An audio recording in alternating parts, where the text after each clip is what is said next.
രോഹിതേട്ടാ, കോൺഗ്രസിന് അടുത്ത മുഖ്യമന്ത്രി ആരാകുമെന്ന് ചോദിച്ചപ്പോൾ 5 പേരുകളാണ് CPIഎമ്മിന്റെ സംസ്ഥാന സെക്രട്ടറി MV ഗോവിന്ദൻ മാസ്റ്റർ മുന്നോട്ട് വെച്ചത്. ഇപ്പൊ അത് എനിക്ക് തോന്നുന്നത് വെട്ടിച്ചുരുങ്ങി ഒരൊറ്റ പേരിലേക്ക് കോൺഗ്രസ് എത്തിപ്പെടുകയാണ്. രമേശ് ചെന്നിത്തല. കോൺഗ്രസ് അല്ല, മാധ്യമങ്ങൾ രമേശ് ചെന്നിത്തല എന്ന പേര് VD സതീഷിനെ മറികടന്നുകൊണ്ട് രമേശ് ചെന്നിത്തല യുഗം കോൺഗ്രസിൽ ആരംഭിക്കാൻ പോകുന്നു എന്നാണ് പൊതുവെയുള്ള ഒരു വെപ്പ്. എങ്ങനെയാണ് നടക്കൂ? സ്വാഭാവികമായിട്ടും രമേശ് ചെന്നിത്തലയെ മറികടന്നുകൊണ്ടാണല്ലോ VD സതീശൻ പ്രതിപക്ഷ നേതാവായത്. ഉമ്മൻചാണ്ടി സഭയിലിരിക്കുമ്പോ പ്രതിപക്ഷ നേതാവായ ആളാണ് രമേശ് ചെന്നിത്തല. രമേശ് ചെന്നിത്തല സഭയിലിരിക്കുമ്പോ VD സതീശൻ പ്രതിപക്ഷ നേതാവായി. അന്ന് ഉമ്മൻചാണ്ടിയും സഭയിലുണ്ട്. അതിന് അസുഖമില്ലായിരുന്നു എന്നുള്ളതാണ്.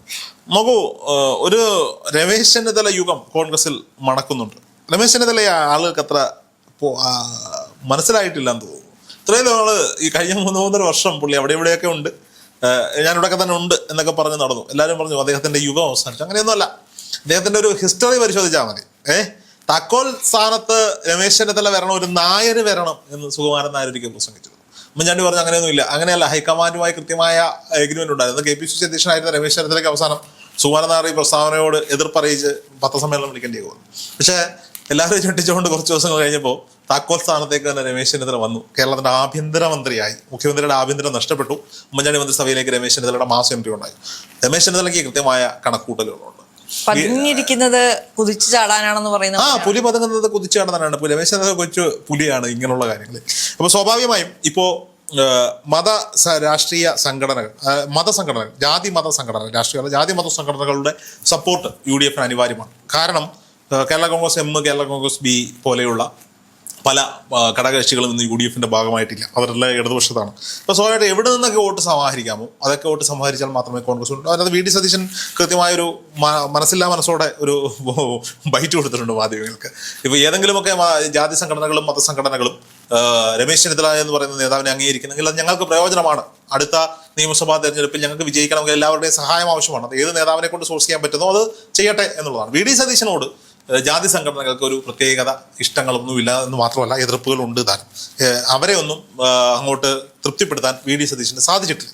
ഈ UDF ഒരു കെട്ടുറപ്പ് എന്ന് പറയുന്നത് ഉമ്മൻചാണ്ടിയുടെയും മാണി സാറിന്റെയും മറ്റ് ക്രിസ്ത്യൻ നേതാക്കന്മാരുടെയും ഒക്കെ കഴിവുകൊണ്ട് ക്രിസ്ത്യൻ മതവിഭാഗങ്ങൾ മുഴുവൻ എന്നും കോൺഗ്രസിനൊപ്പം നിൽക്കുന്നൊരു സമയം UDF ഉണ്ടായിരുന്നു. ഇപ്പോൾ അതിനകത്ത് ചെറിയ ചാഞ്ചാട്ടം ക്രിസംഗികൾ എന്നൊക്കെ പറയുന്ന ചില കൂട്ടം ആളുകൾ വന്നിട്ടുണ്ട്. ഇടതുപക്ഷത്തെ ഇഷ്ടപ്പെടുന്ന ക്രിസ്ത്യൻ സമൂഹങ്ങളുടെ എണ്ണം കൂടി വരുന്നുണ്ട്. ഇപ്പുറത്ത് മലബാർ മേഖലയിൽ നിന്ന് കൃത്യമായി UDF വോട്ട് കൊണ്ടുവരാൻ കഴിയുന്ന മുസ്ലിം ലീഗ് പോലെയുള്ള സംഘടനകൾ UDF-നൊപ്പമുണ്ട്. അവർ UDF-നൊപ്പം ഉറച്ചു നിൽക്കുന്നു. UDF രണ്ടാമത്തെ പാർട്ടിയായി അവർ ഉറച്ചു നിൽക്കുന്നു എന്നുള്ളതാണ്. താമസിയാത്തത് ഒന്നാമത്തെ പാർട്ടിയാവും ഇത്തവണ നിലവിൽ പോയില്ലെങ്കിൽ എന്നുള്ളതാണ്. UDF മുസ്ലിം ലീഗ് ഭരിക്കുന്ന ഒരു കാലത്തേക്ക് പോകുന്ന ഒരു അവസ്ഥയിലേക്ക് ചിലപ്പോൾ പോയേക്കാം. നമുക്ക് മുസ്ലിം ലീഗ് കൃത്യമായി എല്ലാ വിഷയങ്ങളിലും ഇടപെട്ട് UDF-നോടൊപ്പം കട്ടയ്ക്ക് നിൽക്കുകയാണ്. ഈ PK ഫിറോസിനെ പോലെയുള്ള യൂത്ത് ലീഗിന്റെ നേതാക്കന്മാർ ഈ ഉപതെരഞ്ഞെടുപ്പുകളിലൊക്കെ നമ്മുടെ VD സതീശന്റെയും ഷാഫി പറമ്പലിന്റെയും രാഹുൽ മാങ്കൂട്ടത്തിന്റെയും ഒക്കെ പേര് പറയുന്ന കൂട്ടത്തിൽ പറയേണ്ടത് പേരാണ്. ഉറപ്പായിട്ടും. അപ്പോൾ അവരുടെ യുവജന സംഘടനകൾ പോലും അത്രയും സജീവമായി UDF എല്ലാ പരിപാടികളിലും ഇവർക്കൊപ്പം തോളോട് തോൾ ചേർന്ന് നിൽക്കുന്നു. അവർക്ക് കിട്ടുന്ന പരിഗണന ലഭിക്കുന്നു എന്നുള്ളതാണ്. അപ്പോൾ സ്വാഭാവികമായും അത്തരത്തിൽ മുസ്ലിം ജനവിഭാഗത്തെ UDF-നോടൊപ്പം ചേർക്കാൻ മുസ്ലിം ലീഗ് പോലുള്ള സംഘടനകൾക്ക് സാധിക്കുമ്പോൾ NSS-നെയും SNDP-യെയും ഇവർക്കൊപ്പം അടുത്തു നിർത്താൻ. ഇപ്പോൾ SNDP-യുടെ നിലപാട് നമുക്കറിയാം. വെള്ളാപ്പള്ളി നടേശൻ പലപ്പോഴും പിണറായി വിജയൻ അനുകൂലമായി പറയുമ്പോഴും മകന്റെ നേതൃത്വത്തിലുള്ള BDJS എന്ന് പറയുന്ന സംഘടന, മകൻ എന്ന് പറഞ്ഞാൽ അച്ഛൻ തന്നെയാണ്, BJP-ക്കൊപ്പം നിൽക്കുന്നു, NDA-ക്കൊപ്പം നിൽക്കുന്നു എന്നുള്ളതാണ്. അപ്പോൾ ഇവർ രണ്ട് തട്ടിലായിട്ട് നിൽക്കുന്നു. പക്ഷെ ഇവരെ ഒരു വലിയ ഇവരൊക്കെ പറഞ്ഞാൽ ആര് കേൾക്കാനാണ് എന്ന് ചോദിച്ചാലും വെള്ളാപ്പള്ളി നടേശനും സുകുമാരൻ നായർക്കും ഒക്കെ ആ സമൂഹത്തിൽ ആ സമുദായത്തിൽ ഒരു വലിയ സ്വാധീനമുണ്ട്. അത് അവരുടെ നിലപാടുകൾ ആ സംഘടനയുടെ നിലപാടാണ്. വെള്ളാപ്പള്ളി എന്ന് പറയുന്ന മനുഷ്യന്റെയോ സുകുമാരൻ നായർ എന്ന് പറയുന്ന മനുഷ്യന്റെയോ നിലപാടല്ല. അത് NSS-ന്റെയും SNDP-യുടെയും നിലപാടാണ്. കഴിഞ്ഞ തവണ ശശി തരൂരിനെയാണ് മന്നൻ ജയന്തിക്ക് മുഖ്യാതിഥിയായി NSS വിളിച്ചതെങ്കിൽ ഇത്തവണ 12 വർഷങ്ങൾക്ക് ശേഷം രമേശ് ചെന്നിത്തല NSS-ന്റെ ഔദ്യോഗിക വേദിയിലേക്ക് മുഖ്യപ്രഭാഷകനായി എത്തുന്നു എന്ന് പറയുന്നത് വലിയൊരു രാഷ്ട്രീയ മാറ്റത്തിന്റെ തുടക്കമാണ്.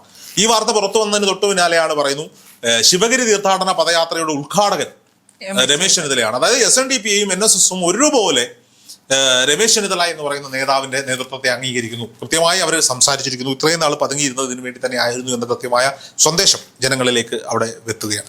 അപ്പോൾ ഈ വെള്ളാപ്പള്ളി നടേശൻ തന്നെ പറയുന്നു അടുത്ത തവണ പിണറായി വിജയൻ അധികാരത്തിൽ വരില്ല എന്ന് പറയുമ്പോൾ UDF അധികാരത്തിൽ വരുമെന്നും മുഖ്യമന്ത്രിയായി അവർക്കൊക്കെ താല്പര്യമുള്ള രമേശ് ചെന്നിത്തല വരുമെന്നാണ്.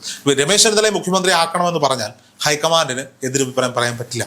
കാരണം വി ഡി സതീശനേക്കാൾ സീനിയോറിറ്റി ഉള്ളതും അതിനു മുമ്പ് കേരളത്തിന്റെ പ്രതിപക്ഷ നേതാവായ ആളാണ് രമേശ് ചെന്നിത്തല. രമേശ് ചെന്നിത്തല ഒന്നാം പിണറായി സർക്കാരിന്റെ കാലഘട്ടത്തിൽ പ്രതിപക്ഷ നേതാവായിരുന്ന രമേശ് ചെന്നിത്തലയുടെ പെർഫോമൻസ് അസാധ്യമായിരുന്നു. എന്നാൽ യു ഡി എഫിന്റെ കെട്ടുറപ്പില്ലായ്മ രമേശ് ചെന്നിത്തല ഉയർത്തിക്കൊണ്ടുവന്ന വിഷയങ്ങളെ കൃത്യമായി സമരമുഖങ്ങളിലേക്ക് എത്തിക്കാൻ ഇപ്പുറത്ത് മറ്റൊരു ക്യാമ്പ് ശ്രമിച്ചിരുന്നു എന്നുള്ളതാണ്. എത്തിക്കാതിരിക്കാൻ ഇപ്പുറത്ത് മറ്റൊരു ക്യാമ്പ് ശ്രമിച്ചു. അതിന്റെ ഫലമായാണ് ഒരു തുടർഭരണം പിണറായി വിജയൻ ലഭിക്കുകയും വി ഡി സതീശൻ ഒരു മാസ് എൻട്രി വി ഡി സതീശനും കെ സുധാകരനും പാർട്ടിയുടെയും പാർലമെന്റിലെ പ്രതിപക്ഷത്തിന്റെയും തലപ്പത്തേക്ക് വരുന്നു. വലിയ മാറ്റമുണ്ടാകുമെന്ന് പ്രതീക്ഷിച്ചു. ഇത്ര വലിയ അസാധ്യമായ കാര്യങ്ങളൊന്നും ചെയ്യാൻ സാധിച്ചില്ല. വി ഡി സതീശന്റെ ചില സമയത്തെ പെർഫോമൻസുകൾ, ചില സമയത്തെ സംസാരങ്ങൾ ഒരു കേഡർ പാർട്ടി നേതാവിന്റെ രീതികളിലേക്ക് മാറി. ഒരു സെമി കേഡർ സംവിധാനം കോൺഗ്രസിലേക്ക് കൊണ്ടുവരാനുള്ള ശ്രമം അദ്ദേഹം. രമേശ് ചെന്നിത്തല അപ്പോഴും മാധ്യമങ്ങളോടും ജനങ്ങളോടും വളരെ സൗമ്യനായി സംസാരിച്ചുകൊണ്ട് അദ്ദേഹം വിഷയത്തിൽ ഊന്നിക്കൊണ്ടാണ് സംസാരിച്ചത്. അദ്ദേഹത്തിന്റെ പത്രസമ്മേളനങ്ങൾ കേട്ടാൽ അറിയാം. നോക്കൂ, എത്ര വിഷയങ്ങളാണ് ഒന്നാം പിണറായി സർക്കാരിന്റെ കാലത്ത് അദ്ദേഹം മാധ്യമങ്ങൾക്ക് മുന്നിലേക്ക് വെച്ചത്. പക്ഷേ ഇത് പ്രതിപക്ഷത്തിന് ഇത് ഒരിക്കലും ഒരു സമരമുഖത്തേക്ക് കൊണ്ടുവരുവാൻ അന്നത്തെ പാർട്ടി പ്രസിഡന്റായിട്ടിരുന്നവരോ അല്ലെങ്കിൽ പാർട്ടിയുടെ നേതൃത്വമോ തയ്യാറായില്ല എന്നുള്ളത് ഒരു വലിയ സങ്കടകരമായ സത്യം തന്നെയാണ്. അത് രമേശ് ചെന്നിത്തലയെ ഒതുക്കുക എന്ന ലക്ഷ്യത്തോടു കൂടിയാണ് പലരും ഇത് ചെയ്തത്. പക്ഷേ ആ രമേശ് ചെന്നിത്തലയ്ക്കും കൃത്യമായ രാഷ്ട്രീയം അറിയാവുന്ന, കൃത്യമായ കാര്യങ്ങൾ അറിയാവുന്ന രമേശ് ചെന്നിത്തല യുഗം ഈ കോൺഗ്രസിൽ വീണ്ടും വരാൻ പോകുന്നു എന്നതിൻ്റെ മുന്നൊരുക്കം അതിന് ഉറപ്പായും. നോക്കൂ, ഞാൻ ആദ്യമേ പറഞ്ഞു എന്തുകൊണ്ട് ഈ പറയപ്പെടുന്ന ചിലർ ചോദിക്കും SNDPയും NSSും പറഞ്ഞാൽ ഇയാളെങ്ങനെ ആവും. ഉറപ്പായിട്ടും ആവും. ശശി തരൂരിനെ NSS ഒന്ന് കൊട്ടി നോക്കി, പക്ഷേ പ്രത്യേകിച്ച് കാര്യങ്ങളൊന്നുമില്ല. അദ്ദേഹം വലിയ മനുഷ്യനാണ്, വിശ്വപൗരനാണ്. പക്ഷേ രാഷ്ട്രീയത്തിൽ അദ്ദേഹത്തിന്റെ നിലപാടുകളും കാര്യങ്ങളും നമ്മൾ തിരുവനന്തപുരത്ത് ഇലക്ഷനുമായി ബന്ധപ്പെട്ട് കണ്ടതാണ്. കൃത്യമായ ഒരു വികസന പ്രവർത്തനങ്ങൾ പോലും കൃത്യമായി നടത്താൻ അല്ലെങ്കിൽ കോൺഗ്രസ്സുകാർ പോലും പറഞ്ഞു ഇത്രയും കാലം അദ്ദേഹത്തെ പോലും മനുഷ്യരിൽ നിന്ന് എക്സ്പെക്ട് ചെയ്യുന്നൊന്നും തിരിച്ചു കിട്ടുന്നില്ല എന്ന് പലരും അവിടെ പറയുന്നുണ്ട്. പിന്നെ വിശ്വനായതുകൊണ്ടും തിരുവനന്തപുരം ആയതുകൊണ്ടും ജയിച്ചു പോകുന്നു. ആ തീരദേശ മേഖല ഒന്നടങ്കം കോൺഗ്രസിനൊപ്പം നിൽക്കുന്നതുകൊണ്ട് ജയിച്ചു പോകുന്നു എന്നുള്ളതേ ഉള്ളൂ. അപ്പോൾ സ്വാഭാവികമായും രമേശ് ചെന്നിത്തല കോൺഗ്രസിന്റെ നേതൃത്വത്തിലേക്ക് മടങ്ങി വരുമ്പോൾ അധികാരം പിടിക്കുക എന്ന് തന്നെയാണ് രമേശ് ചെന്നിത്തലയുടെ ലക്ഷ്യം. ചില കോൺഗ്രസ് അനുകൂല ഫേസ്ബുക്ക് പേജുകളിൽ തന്നെ കണ്ടു, ഇയാൾ മുഖ്യമന്ത്രി ആവാനാണ് വരുന്നത്, അങ്ങനെയൊന്നും അല്ല, അങ്ങനെയാണ് ഇങ്ങനെയാണ്, തേങ്ങയാണ് മാങ്ങയാണ്, ഇയാൾ മോശക്കാരനാണ് എന്ന തരത്തിൽ അങ്ങനെയൊന്നുമല്ല. ഈ പറയപ്പെടുന്ന ഗോവിന്ദൻ മാഷ് 5 പേരുകൾ പറഞ്ഞു എന്ന് ചിലപ്പോൾ പരാമർശിച്ചു പോവുകയുണ്ടായി.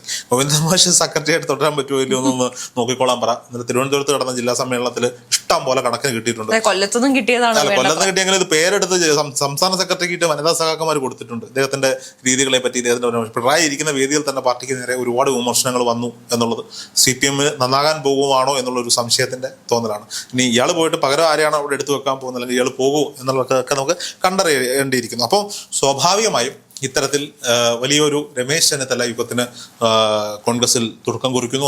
ശബരിമലയിലെ അയ്യപ്പൻ വി ഡി സതീശനെ തുണയ്ക്കുമോ അതോ രമേശ് ചെന്നിത്തലയെ തുണയ്ക്കുമോ നമ്മൾ ശബരിമലയിലെ അയ്യപ്പൻ വി ഡി സതീശനെ തുണയ്ക്കുമോ രമേശ് ചെന്നിത്തലയെ തുണയ്ക്കുമോ എന്നല്ല.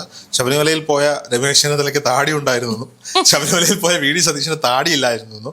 കൃത്യമായ വ്രതം നോറ്റാണ് ശബരിമലയിലേക്ക് വി ഡി സതീശൻ കുടുംബത്തോടൊപ്പം ഭാര്യാസമേതനായി 2 മക്കളോടൊപ്പമാണ് ശരണം വിളികളോടെ മലയവട്ടി കയറുന്ന രമേശ് ചെന്നിത്തലയുടെ ചിത്രങ്ങൾ വലിയ രീതിയിൽ പ്രചരിക്കുന്നുണ്ട്. താടി വളർത്തി രമേശ് ചെന്നിത്തല അങ്ങനെ നമ്മൾ കണ്ടിട്ടില്ല. കുറ്റിത്താടിയേ ഉള്ളൂ. 41 ദിവസം താടി എന്തായാലും അവിടെ ഇല്ല. എങ്കിൽ പോലും നരച്ച താടിയൊക്കെ ആയിട്ട് വന്നപ്പോൾ മാധ്യമങ്ങളോട് ചോദിച്ചപ്പോൾ മൃതാനുഷ്ഠാനത്തോടെ ശബരിമലയിലേക്ക് പോകുന്നു എന്നാണ്. അതിൻ്റെ ഒരു ചെറിയ കുത്തുണ്ട്. വ്രതമില്ലാതെ പോകുന്നവർക്കെതിരെയുള്ള ഒരു കുത്തൊക്കെ അവിടെ ഫേസ്ബുക്ക് പോസ്റ്റിൽ നിന്ന് ഒന്ന് ഇരുത്തി വായിച്ചാൽ, അദ്ദേഹത്തിന്റെ ഫേസ്ബുക്ക് പോസ്റ്റൊക്കെ ഒന്ന് ഇരുത്തി വായിച്ചാൽ നമുക്ക് മനസ്സിലാകും. എന്തായാലും ശബരിമലയോട് എല്ലാവർക്കും ഒരു പ്രത്യേക പ്രിയം തോന്നിയിരിക്കുന്നു. ഭഗവാനിൽ എല്ലാവരും വിശ്വസിക്കട്ടെ, എല്ലാവരും ശബരിമലയിൽ പോയി തൊഴട്ടെ. വലിയ രാഷ്ട്രീയ മാറ്റത്തിന് ഒരുപക്ഷെ കേരളം വേദിയാകേണ്ടെന്ന സാഹചര്യം ഉണ്ട്. അത് ഇവർ പരസ്പരം തല്ലി അത് ഇല്ലാതെ ആക്കാതിരിക്കട്ടെ. ഒരു മാറ്റം അനിവാര്യമാണ്. അത് എങ്ങോട്ട് മാറണം എന്നുള്ളത് ഒന്നുകിൽ CPM നേതൃത്വം മാറട്ടെ, അല്ലെങ്കിൽ ഭരണം തന്നെ മാറട്ടെ.